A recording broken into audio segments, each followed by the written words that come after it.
Vale, pues gracias, doctora Montoliu, por la presentación. Bueno, a ver, con permiso del tribunal. Y con permiso de los asistentes, pues empiezo, ¿de acuerdo? Vengo a hablaros un poquito de la utilidad que tienen las pruebas de neurofisiología en el estudio de los pacientes con encefalopatía hepática mínima. La cirrosis hepática es un término histológico que marca el estadio final de un largo proceso de fibrosis del hígado, secundario a un daño hepático crónico de diferentes etiologías y que puede ser micronodular, macronodular o mixta. Es la 14ª causa de mortalidad en adultos en el mundo y es la 4ª causa de mortalidad en Europa Central. Provoca 170.000 muertes por año en Europa y es la principal indicación de unos 5.500 trasplantes hepáticos al año. Aunque la prevalencia probablemente sea mayor que los casos informados porque hay muchos pacientes que son asintomáticos o se encuentran compensados. Entre las causas que la provocan está el consumo excesivo de alcohol, el virus de la hepatitis C, el hígado graso asociado a la obesidad, el virus de la hepatitis B y otras causas como la autoinmune, genética, metabólica, tóxica o idiopática. El diagnóstico, la prueba gold estándar es el examen histológico del hígado en el que encontramos nódulos de regeneración y fibrosis, aunque también podemos encontrar datos clínicos como el hiperesplenismo o analíticos como la hiperbilirrubinemia, la coagulopatía y la pergamaglobulinemia. En ecografía, que es la técnica más habitual para el diagnóstico, encontramos una estructura heterogénea con una morfología nodular y signos indirectos de hipertensión portal. Y ahora actualmente hay otras técnicas para su diagnóstico como la elastografía hepática que también están poniendo un avance para diagnosticar a estos pacientes. Entre las manifestaciones clínicas, bueno, pues un montón. Ascitis, hidrotoras, hiponatremia dilucional, síndrome hepatorenal, hipertensión portal, miocardiopatía crónica, síndrome hepatopulmonar, hemorragia digestiva por varices esofágicas, infecciones bacterianas, insuficiencia hepática, hasta llegar a la muerte del enfermo y por último, pues la que más nos es de interés para este estudio, que es la encefalopatía hepática. La encefalopatía hepática es una complicación neuropsiquiátrica grave de las enfermedades hepáticas y son un conjunto de síntomas neurológicos y psiquiátricos con alteraciones psicomotoras, cognitivas y de la psicomotricidad fina. Estos pacientes presentan déficit de atención, de la percepción visual y del procesamiento visoespacial y presentan una disminución del nivel de consciencia que puede progresar hasta llegar a estupor y coma. Y los signos más precoces de la encefalopatía hepática son la disminución de la velocidad motora y de la precisión, cambios en la personalidad y cambios en los patrones del sueño. Respecto a la epidemiología de la encefalopatía hepática, hay una disparidad de datos de incidencia y prevalencia según la fuente en la que se consulte, porque a veces la clínica no es muy llamativa y estos pacientes pasan desapercibidos. Pero bueno, se estima en un 10-14% en cirrosis compensada, del 16 al 21% en cirrosis descompensada y del 10 al 50% en cirrosis con subporto sistémico transyugular intrahepático. Lo que sí que se sabe es que el 30 al 40% de los pacientes con cirrosis van a desarrollar encefalopatía hepática en el transcurso de la enfermedad y que esta presenta un riesgo de recurrencia y de cuadros repetitivos bastante alto. La presentación clínica pues varía de si es un cuadro leve a más avanzado. En los cuadros leves encontramos una alteración de las pruebas psicométricas orientadas a la atención, memoria de trabajo, velocidad psicomotora y habilidad visoespecial, y alteraciones en el electroencefalograma y otros parámetros cerebrales.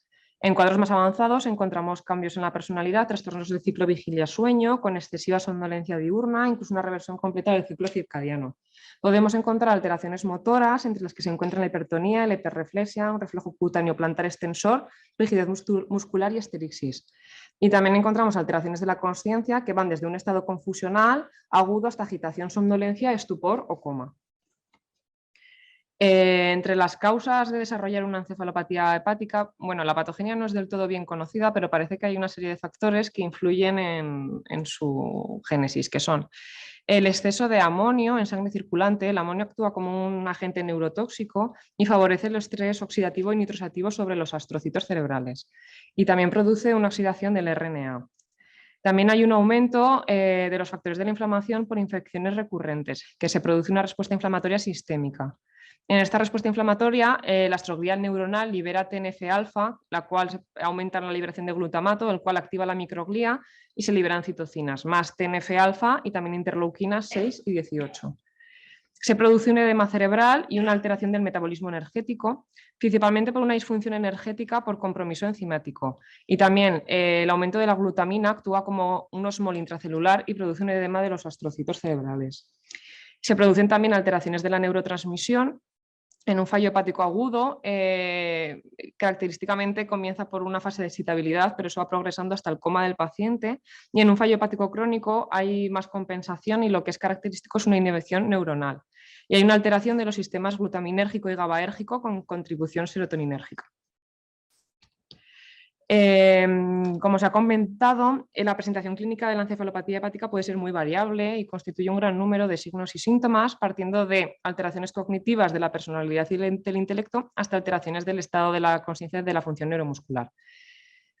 Esta es la clasificación clásica de la encefalopatía hepática de 1998, en la que no se tuvieron en cuenta que algunas de estas alteraciones varían no solo entre pacientes, sino en un mismo sujeto a lo largo de la enfermedad y que además hay muchos signos que son subclínicos y que no se observan tan fácilmente. Entonces esto obligó en 2014 a la revisión de la clasificación y se incluyeron los criterios de Westhaven en los que se incluyó la encefalopatía hepática mínima. Se ha observado que pacientes con cirrosis, que parecen clínicamente normales, pueden tener alteraciones tanto en el EEG como en pruebas neuropsicométricas, dando lugar a este concepto. Entonces, pues bueno, la tenemos aquí después del estadio normal. ¿Vale? Se caracteriza por unos resultados anormales de los test psicométricos o neurofisiológicos sin manifestaciones clínicas evidentes. Y ya centrándonos en la encefalopatía hepática mínima, como os he comentado, produce un deterioro funcional y de la calidad de vida del sujeto y es una causa notable de letalidad. Presenta cambios sutiles como de la función cognitiva, de la atención de la vigilancia, de la función integrativa. Muchas veces son solo tangibles para los familiares cercanos del paciente. Pero sí que se ha objetivado unas alteraciones en los parámetros neurofisiológicos y también alteraciones en la homeostasis neuroquímica de los neurotransmisores, así como de fluidos y del metabolismo. En las pruebas de neuroimagen, también en la resonancia magnética nuclear funcional, también se han encontrado alteraciones de las redes de conectividad funcional. La prevalencia de la encefalopatía hepática mínima es desconocida porque es una sintomatología muy sutil, pero se estima que se presenta en el 80% de los pacientes con cirrosis y también aparece no solo en cirrosis, sino también en trombosis portal o en shunt portosistémico. Para el diagnóstico de la EHM, pues clásicamente se utilizan test psicométricos que requieren la revisión por un neuropsicólogo, pero tienen las limitaciones de que no pueden aplicarse en pacientes con problemas de visión, audición o lectoescritura. Los resultados de las pruebas se tienen que comparar con valores de normalidad por edad, sexo y nivel educativo. Las alteraciones clásicas de la EHM consisten en alteraciones de origen subcortical, por tanto, estos pacientes van a presentar defectos en pruebas de atención, velocidad de procesamiento, función ejecutiva y motora. Y el problema de estas pruebas es que no siempre son capaces de detectar alteraciones muy tempranas. Este es el test, el PES, que es el gold estándar para el diagnóstico de la EHM. ¿De acuerdo? Es una serie de 5 tests y se diagnostica al paciente con EHM cuando la puntuación es menor o igual a -4. Y aquí es donde entraría la neurofisiología, ya que también parece que hay cierta utilidad en el diagnóstico de la encefalopatía hepática. En el electroencefalograma lo característico es encontrar una lentificación del trazado que comienza con una reducción del ritmo alfa sobre áreas posteriores y posteriormente aparecen ondas en rango teta, actividad delta en pacientes más severos e incluso puede llegar a ser un trazado isoeléctrico. Y es característico, aunque no patognomónico, la aparición de ondas trifásicas. Y otras pruebas que también han mostrado utilidad son los potenciales evocados visuales que se utilizaron hace años para la monitorización de encefalopatía hepática moderada y severa, aunque ahora están un poquito en desuso, y los potenciales evocados cognitivos, en los que aparece una alteración de la onda P300 relacionada con eventos. Esto es una imagen de un electroencefalograma de un paciente con cirrosis hepática alcohólica, en el que aparecen las ondas trifásicas, que son, bueno, estas de aquí, ¿de acuerdo?, que no son exclusivas de la encefalopatía hepática, pero sí que son bastante características. Entonces, en función a esto, surgió la intención de hacer un estudio para poder aplicar estas pruebas de neurofisiología a los pacientes con cirrosis e intentar encontrar algún parámetro que permita diferenciar de una manera más objetiva y sin menos colaboración por parte del paciente, poder diferenciar a aquellos pacientes que ya tengan una encefalopatía hepática mínima. Y ya que las alteraciones del sueño son una de las alteraciones más precoces que encontramos en estos pacientes, pues con un especial interés a las pruebas relacionadas con el estudio del sueño. Entonces nos planteamos 3 objetivos, que fueron analizar los patrones de sueño y de la actividad del EEG en pacientes con EHM. Y estos patrones de sueño compararlos con pacientes con cirrosis sin EHM y sujetos sin patología hepática. También quisimos averiguar si existe un biomarcador que permita diferenciar los 3 grupos de pacientes mediante una polisomnografía, que es un estudio del sueño, y el análisis cuantificado del electroencefalograma de las ondas cerebrales registradas durante esa noche, y valorar si esto también está relacionado con la progresión de la enfermedad. Y luego, por último, quisimos comparar los resultados con los marcadores bioquímicos y de inflamación y los del test-PES, que ya sabemos que están alterados en estos pacientes. Entonces, hicimos un estudio analítico observacional de cohortes retrospectivo con una muestra de 40 sujetos, entre los que se incluían voluntarios sanos y pacientes con cirrosis diagnosticada con ecografía. Y estos pacientes con cirrosis, unos tenían encefalopatía hepática mínima diagnosticada mediante el test PES y otros aprobaron el test, entonces no tenían encefalopatía. La obtención de los datos. Los test y los parámetros bioquímicos se realizaron en el grupo de deterioro neurológico del INCLIVA. Para el test se invierte 15-20 minutos con supervisión de un neuropsicólogo. La determinación de las interleuquinas 6 y 18 se realizó en suero y la del amonio en sangre periférica. Las polisomnografías pues, fueron preparadas en el Hospital Arnau de Vilanova, aunque era un dispositivo Holter que el paciente se pudo llevar al domicilio para hacer una noche lo más parecida a la que tienen habitualmente, y se realizó un marcaje manual de las fases del sueño según las recomendaciones de la Asociación Americana de Medicina del Sueño. Posteriormente, con los archivos de las ondas cerebrales se hizo un análisis cuantificado con una estimación de las potencias de las ondas basada en la transformada rápida de Fourier, y se realizó en ambos hemisferios por separado. Y bueno, un poquito para los que no seáis neurofisiólogos y esto no sea vuestra práctica habitual, pues un dispositivo de tipo Holter es un aparatito pequeño que el paciente se lleva en una mochila a casa, y entonces al paciente se le pone una serie de electrodos que son de tipo cazoleta bañados en plata, adheridos con colodión a cuero cabelludo, y también se hizo un registro simultáneo de electrocardiograma, electroculograma, electromiograma, flujo buconasal, pulsioxímetro y banda de presión torácica para ayudar a determinar las fases de sueño. El montaje del electroencefalograma se hizo según el sistema internacional 1020 con montaje hemisférico con electrodos C3P3 y C4P4. Y se hizo el marcaje manual de las fases de sueño, Wake, N1, N2, N3 y REM, según las recomendaciones de la americana. Estos son 2 ejemplos de hipnograma, que es la representación de una noche del sueño para el paciente. La de arriba es un ejemplo de hipnograma de sueño normal, en el que vemos una latencia de sueño más reducida. Las líneas que llegan hasta arriba es la parte que está el paciente despierto, lo que está en negro es fase REM, y las partes que son más bajas es el sueño más profundo. Entonces lo que vemos es que este paciente de arriba, que es un sujeto normal, hizo 3 ciclos de sueño una noche, hizo algún despertar, probablemente por el efecto laboratorio, con una latencia de sueño más reducida y alcanzando sueño profundo en varios momentos de la noche. Sin embargo, el paciente de abajo es un ejemplo de hipnograma de un paciente con encefalopatía hepática mínima, en el que la latencia de sueño es más alargada, le costó más dormirse, hizo 2 momentitos de sueño REM muy breves al resto de la noche, y el resto del registro fue principalmente sueño muy superficial y sin una clara estructura de los ciclos del sueño. Entonces, posteriormente, con los archivos adquiridos por el Holter, estos archivos contienen información de las ondas cerebrales. Las ondas cerebrales se pueden clasificar atendiendo a su frecuencia y agrupar en bandas. Las ondas alfa van de 8 a 14 Hz, las beta de 14 a 30, las teta de 4 a 8, las deltas de 0,1 a 4, y las gammas, que no tienen aplicación clínica normalmente actual, pero sí que en investigación, son aquellas que van a más de 30 Hz. Entonces, existen múltiples técnicas de análisis que permiten extraer información de estas señales, y con esto podemos estimar la potencia absoluta de una banda a lo largo de un eje o la potencia relativa de una banda respecto a otra. Rápidamente, 2 conceptos, que es la densidad espectral y la espectrometría de frecuencias. Entonces, vamos a estimar cómo está distribuida la potencia o energía de una señal, de una onda, y vamos a poder estimar la potencia en un área cerebral determinada. Entonces, para esto se utiliza la transformada rápida de Fourier. Se analizó en épocas de 30 segundos con unas frecuencias de muestreo de 200 Hz y 128 Hz. Esto se hizo mediante el programa informático de MATLAB con colaboración de Beatriz Rey, que es una ingeniera del Politécnico. Entonces, bueno, se hizo un análisis estadístico un poco extenso. Lo que nos es de interés es que se hizo un análisis univariante y bivariante con las pruebas paramétricas o no paramétricas según correspondía para cada parte del estudio, y el nivel de significación estadística se estableció en P menor de 0,05. Y estos son los resultados de nuestro estudio. Se trata de una muestra de 40 individuos, de los que el 65% son hombres y el 35% son mujeres. El promedio de la edad fue de 60,2 años y los individuos se agruparon por la variable patología en las categorías de control, el 22,5%, sin EHM el 40% y con EHM el 37,5%.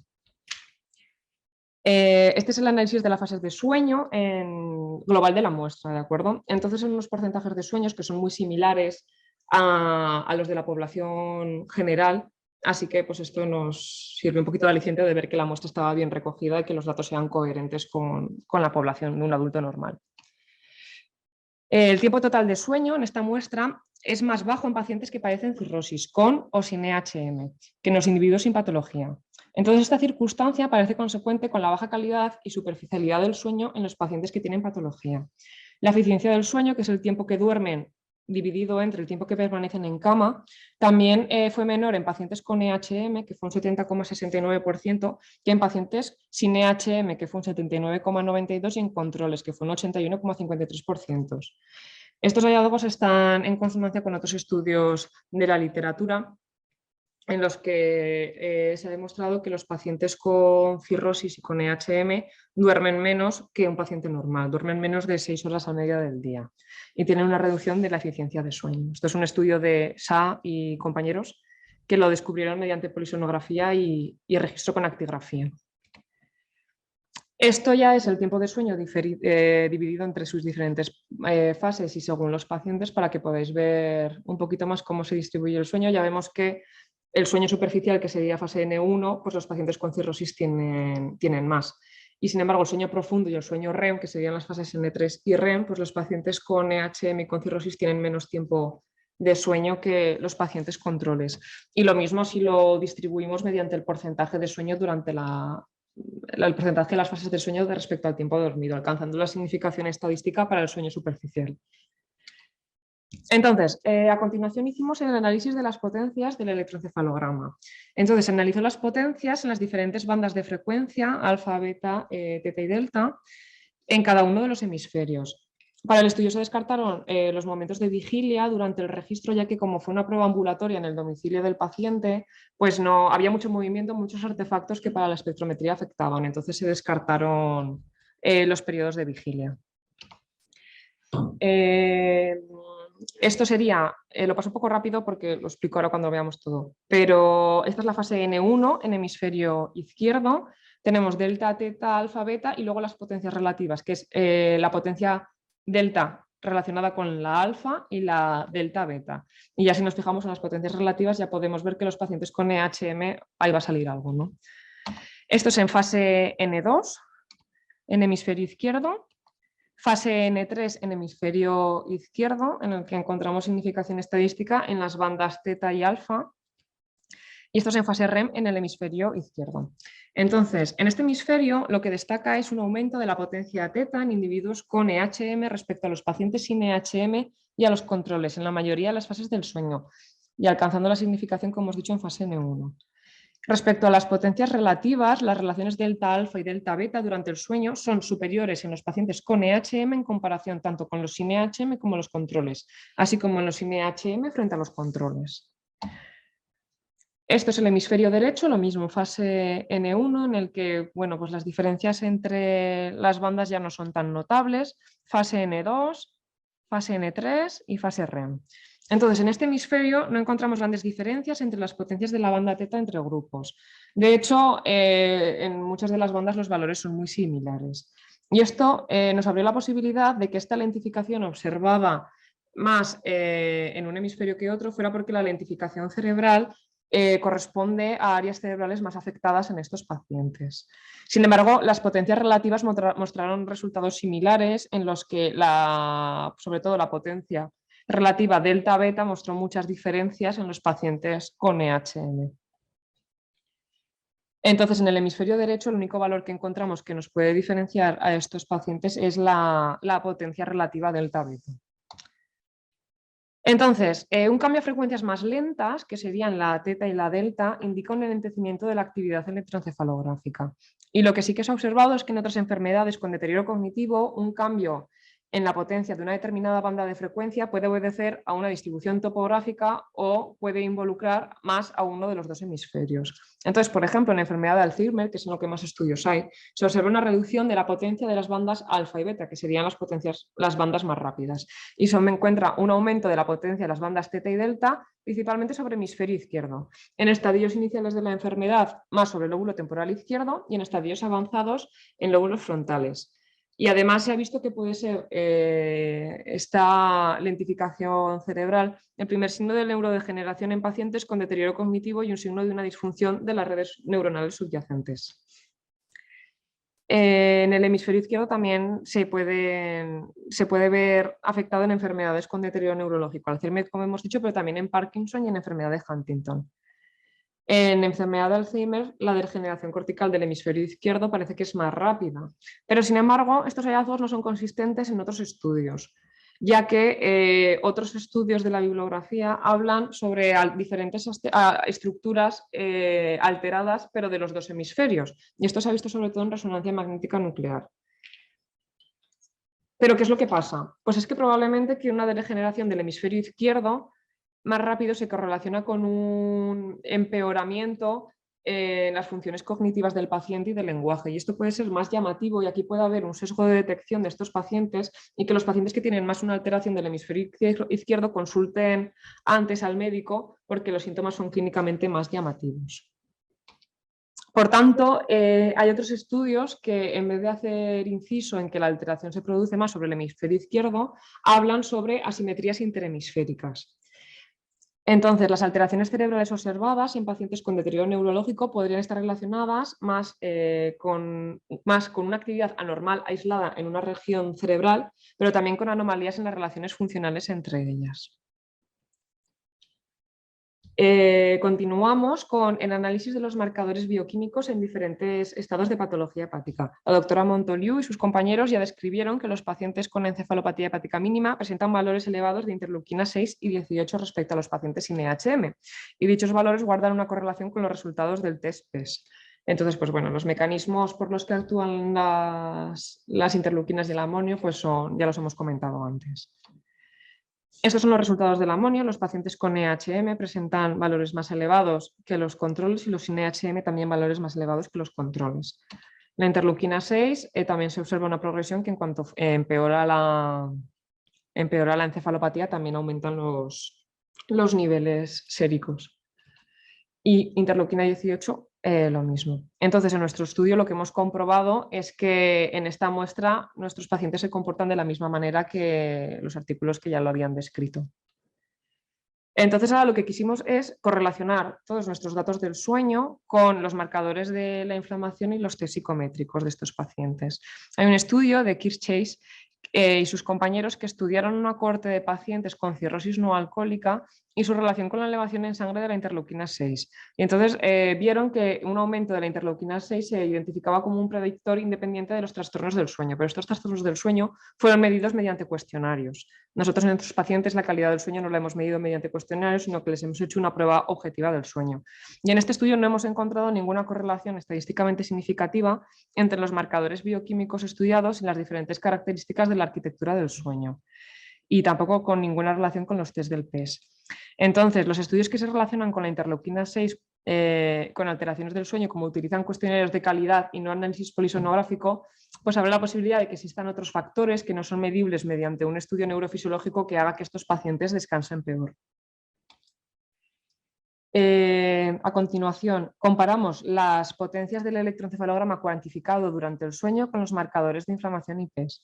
Entonces, en el análisis de las correlaciones entre potencias y los parámetros bioquímicos, hay alguna cosita que ha salido interesante, que es que existe una correlación de la potencia relativa delta-beta en la fase N2 del sueño con los valores de interleuquina 6 en pacientes con encefalopatía hepática mínima y una correlación de la banda delta en la fase N2 con los valores de interleuquina 18 en sujetos con cirrosis sin encefalopatía hepática mínima. Y también hay una correlación de las bandas alfa y beta en fases N2 y REM con los valores de interleuquina 18 en pacientes con EHM. Y en el hemisferio derecho, pues ha salido que una correlación estadísticamente significativa entre la banda delta con los valores de la interleuquina 6 en fase N2 del sueño. Y sin embargo, estos hallazgos son un poquito inconstantes entre las diferentes fases del sueño y los grupos de pacientes, por lo que no son suficientes para poder diferenciar a los tres grupos entre sí. Sin embargo, como os ha comentado, la batería de los test PES permite clasificar a los pacientes con cirrosis con y sin encefalopatía.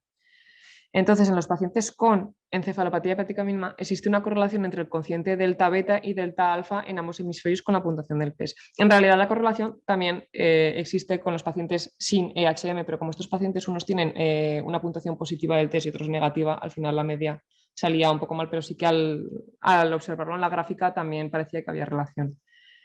Entonces, en el hemisferio izquierdo, en las fases N1 y 2 existe una correlación de la puntuación del PES con la potencia relativa delta alfa y en las fases N1 y 2 y REM una correlación de la puntuación del PES con las potencias relativas delta beta. En el hemisferio derecho, pues en la fase N2 correlación del PES con potencias relativas delta beta y delta alfa. Es decir, a mayor valor de la potencia relativa de estos pacientes se observa un menor valor de la puntuación del PES, lo que se traduce en un peor resultado de este. Por tanto, podemos decir que el cálculo de las potencias relativas delta alfa y delta beta durante el sueño puede servir para corroborar el deterioro cognitivo de estos pacientes por su correlación con la puntuación del PES. Así que puede servir como un método de despistaje objetivo que no requiere una colaboración tan exigente por parte del paciente. Y además abre la puerta para que sea una posible herramienta para valorar la progresión del deterioro cognitivo asociada a la mayor lentificación bioeléctrica cerebral subyacente. Y como conclusiones de nuestro estudio, pues podemos decir que la polisomnografía y el electroencefalograma cuantificado de estos pacientes durante el sueño han demostrado ser pruebas útiles en el estudio de alteraciones neurológicas en pacientes con cirrosis. Y estos pacientes con y sin EHM pueden presentar alteraciones neurológicas no detectables mediante el test PES, pero sí mediante PSG y electroencefalograma cuantificado. El progreso del deterioro cognitivo se acompaña de un empeoramiento de la calidad del sueño, no solo en una apreciación subjetiva como describían otros artículos, sino que lo podemos objetivar mediante polisomnografía.